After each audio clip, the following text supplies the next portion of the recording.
Sebanyak 388 jemaah calon haji dilepas oleh Gubernur Sulawesi Selatan, Andi Sudirman Sulaiman, di Asrama Haji Sudiang, Embarkasi Makassar. Untuk kloter pertama, jemaah calon haji berasal dari kota Makassar dan telah masuk Asrama Haji Sudiang sejak tanggal 23 Mei 2023 dan diberangkatkan pada 24 Mei 2023.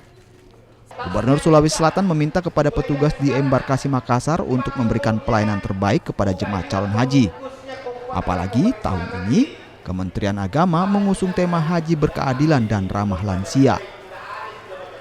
Tentu dengan mengucapkan bismillah kita melepas kloter 1 jemaah Embarkasi Makassar 1444 Hijriah 2023.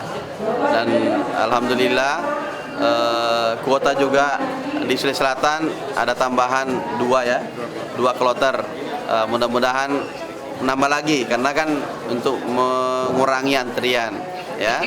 Dan alhamdulillah ini bisa jauh lebih banyak dan tentu ini akan tentu memberikan kesempatan kepada saudara-saudara kita yang tentu dalam antrian ataupun dalam masa waiting list untuk kemudian bisa memanfaatkan di bulan untuk berhaji ya. Embarkasi Makassar akan memberangkatkan sekitar 15.683 jemaah calon haji yang berasal dari berbagai provinsi yang terdiri dari 41 kelompok terbang.